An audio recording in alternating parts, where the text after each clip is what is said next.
안녕하세요. 주식클라스입니다.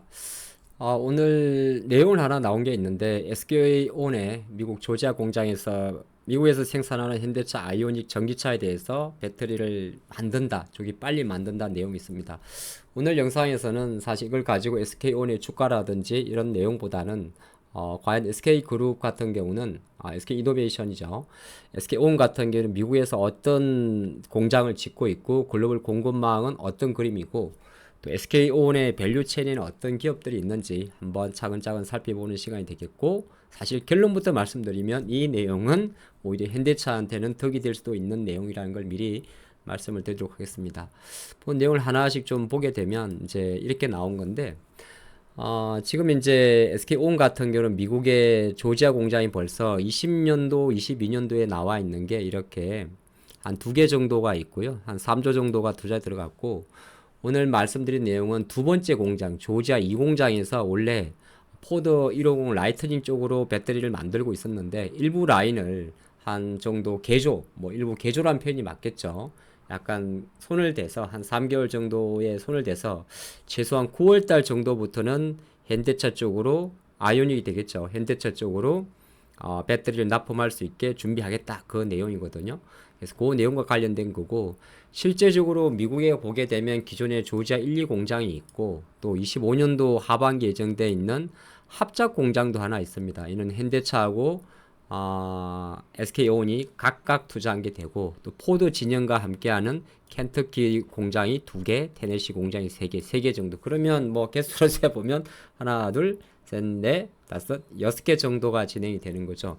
미국만 봐서 그렇고, 이제 가장 큰 포인트는 생산 능력, 기가와트 아워를 놓고 보면 역시나 포드가 가장 큽니다. 예, 그리고 물론 이제 현대차도 마찬가지가 되겠죠. 근데 아직은 이 부분이 이제 반영은 안 된 거고요. 안 된 거다.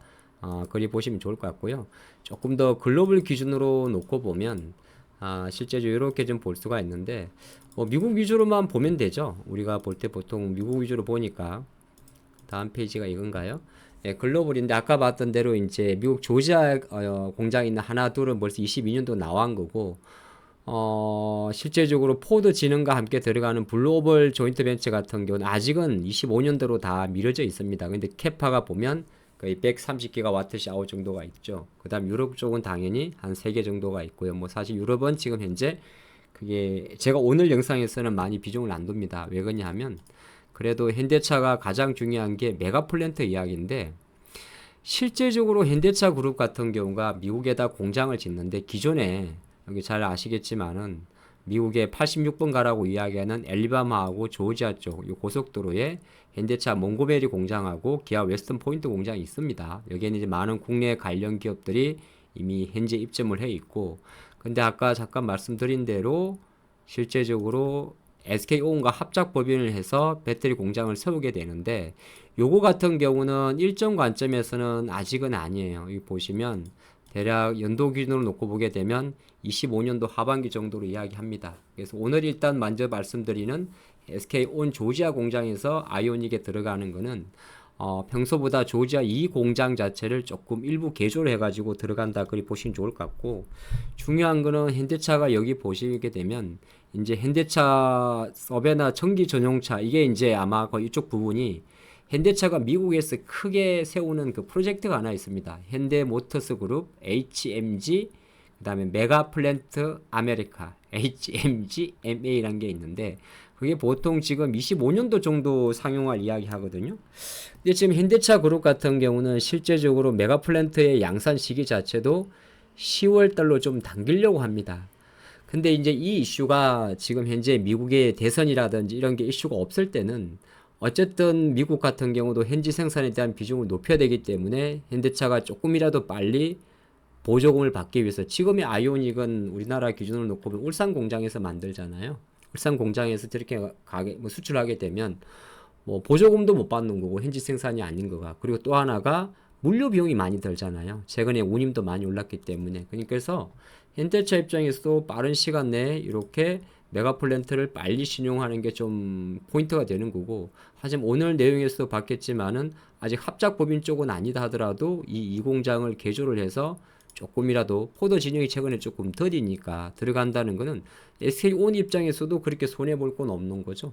현대차도 마찬가지가 되는 거고요. 그리고 본점을 보시면 좋을 것 같고, 물론 그렇다고 해서 이 재료를 가지고 SK 이노베이션의 주가가 마냥 올라가지는 않겠죠. 저는 오늘 그 당장의 주가보다 스토리를 같이 이야기 드리는 거고, 그럼 잠깐 우리가 밸류 체인에 대해서 한번 공부해 볼 필요가 있는데, 밸류 체인이라는 건 이제 하나의 그 뭐라고 해야죠? 관련 그 먹이사슬, 가치사슬, 관련 기업 그렇게 볼 수가 있잖아요. 사실 중복되는 것도 되게 많아요. 왜냐하면 이제 한쪽으로만 납품을 하다가 뭐 LNF도 원래는 LG에너지솔루션, 포스코 비중이 높였다가 최근에 계속 확대하고 있지 않습니까? 그래도 그거 빼고 어쨌든 간 SK온 기준으로 놓고 보게 되면 SK온이 이제 현대차로 놓고 보게 되면 현대차 1세대, 2세대, 3세대가 다 들어가는데 1세대가 SK온, 2세대가 LG에너지솔루션, 3세대가 다시 현대 쪽입니다. 그래서 SK온은 현대차와의 그 배터리 비중이 조금 높아요. 그리고 이제 메인 아시겠지만은 대부분 폭스바겐하고 현대 기아차 쪽이 있는데, 그럼 뭐 충분히 밸류 체인에 있는 기업들을 보게 되는 거고, 현대차도 실제로 아직까지는 리튬이라든 이런 것 자체를 계속 내재하기 위해서 준비를 하고 있습니다만은 배터리 공격 양극재 같은 경우는 에코프로 BM에 NCA 계열이 들어가죠. NCM이겠군요. 예, 그리고 LNF도 이쪽 관련 이슈가 되는 거고, 원극재는 뭐 국내에서 포스코 케미칼밖에 만들지 않기 때문에 국내 기업만 놓고 보면 포스코 케미칼도 마찬가지입니다. 그리고 전해액은 엔캠이 빠질 수 없는 거고요. 기타 동박 쪽은 당연히 SK니까 SKC 동박이 들어가겠죠. 이렇게 한번 정리를 해주시면 좋을 것 같아요.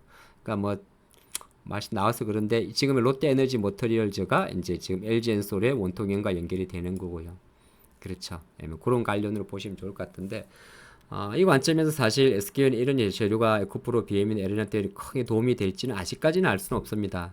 왜 그러냐면 현재로만 놓고 봤을 때는 이게 뭐 정산이 들어간다고 해서 반드시 주가 움직인 건 아니기 때문에, 하지만 실제적으로 이건 아주 단기적 흐름보다는 그래도 현대차가 조금 더 메가플랜트의 가동 시점을 내년 1분기가 아니라 올해 10월 달에 앞당기고, 그러한 과정에서 조금이나마 기존의 공장을 개조해서 한다는 것은 현대차 입장에서는 북미 생산에 대한 전기차의 출시 속도를 앞당기겠다는 거고, 약간의 이제 가장 큰 모멘텀이 될 수 있는 뭐 LG엔솔 같은 경우는 GM과의 얼티움 셀즈, SK 같은 경우는 이렇게 포드와의 글로벌 SK의 이슈 자체가 조금 지연은 되고 있지만은 순차적으로 한번 지켜볼 필요가 있지 않나. 네, 그렇게 봐겠습니다. 그리고 아까 저기서 잠깐 빼먹었는데, 여기 장비단까지는 제가 안 들어갔나요? 그럼 여기에 이제 요건 이제 소재 쪽이고, 장비 쪽으로 보게 되면 뭐 여러분 잘 아시겠지만 PNT는 대부분 다 공통점으로 전극 공정 장비에 들어가는 거고, 기타 뭐 활성화 장비나 믹싱 장비를 보면 윤성 같은 기업들은 거론이 될 수는 있긴 있습니다. 오늘은 여기까지만 하자. 화이팅입니다.